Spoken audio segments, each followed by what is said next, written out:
तुम कहते हो, सलमान से कह रहे, तुम कहते हो कि इन 14 का वास्ता दे के जो भी दुआ करो कबूल हो जाती है। पर मैं हाँ होती है। मैं क्या कह रहा, खुदा के लिए 14 का वास्ता दे देंगे, शाजी दुआ रद्द नहीं होगी यार। अब हमें राजू से ना हटवाए, वो फिर भी डर हो जाए। दुआ मांगते हो जाती, हाँ हो जाती। फिर हमारी हलाकत की दुआ मांगो। यहूदी कहने लगे जब तुम्हारी दुआ कबूल है तो हमारी हलाकत की दुआ मांगो। सरकार ने मुस्कुरा के कहा इसलिए मैं तुम्हारी हलाकत की दुआ नहीं करता, मुमकिन है कि तुम में किसी मोमिन ने आना हो। गौर नहीं फरमाया, उसके आने की वजह से मैं कैसे बद्दुआ करूं? किसी मुमकिन ने तुम्हारी नस्लों से आना हो। और उन्होंने कहा अच्छा यूं कर ले कि जिनकी नस्लों में मोमिन ने नहीं आना उनकी हलाकत की दुआ कर दो। वही थे, उन मरना ही चाहते थे कि जल्ले जुट रहे कि जिनकी नस्लों में मोमिन नहीं हैं उनके लिए बद्दुआ कर दो। खुदा की कसम जब उन्होंने यह जुमला कहा, हिजाब हट गए सलमान से, सामने रसूल को बैठा हुआ मदीने में देखा। जिसके गुलाम ऐसे हों उसका इमाम कैसा हो। अल्लामा लिखते हैं कि हिजाब हट गए। वहीं से बात सरकार सलमान फारसी कर रहे, वहीं से सरकार ने फरमाया सलमान इनके लिए बद्दुआ कर दो, इनकी नस्लों में कोई मोमिन नहीं है। जनाब नूह ने तब बद्दुआ की थी जब उनकी नस्लों में कोई मोमिन ने नहीं आना था। दुआ कर दो। जब रसूल खुदा ने वहां से फरमाया हिजाब हट गए, देखा, सरकार ने फरमाया बताओ कौन सा आजाब चाहते हो। उनके हाथों में कोड़े थे, कोड़े जैसे लोगों को मारते हैं या जैसे कोई होता है। उन्होंने कहा ये कोड़े सांप, हाँ सांप बन जाएं और पहले हमें डसें फिर हमें निगलें। मालूम होता मिसालें मिल रही हैं।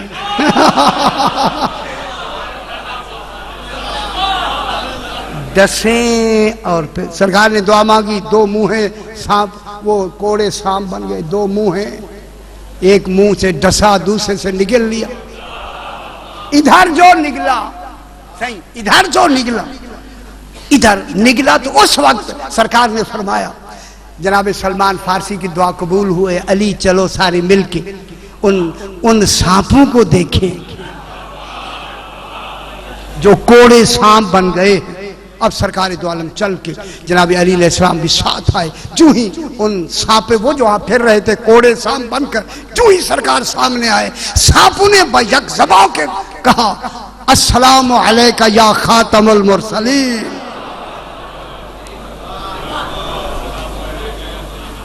या फिर जनाब अली की तरफ देखकर कहा अस्सलामु अलैका या अमीर अल मोमिनीन या सैयद अल वसीयीन। मौला इस जनाब सलमान फारसी की दुआ से हम सांप बन गए, इनको हमने निगल लिया। सरकार ने दुआ के हाथ बुलंद करके फरमाया अल्लाह शुक्र है कि मेरी उम्मत में भी नूह की मानिद मौजूद हैं लोग।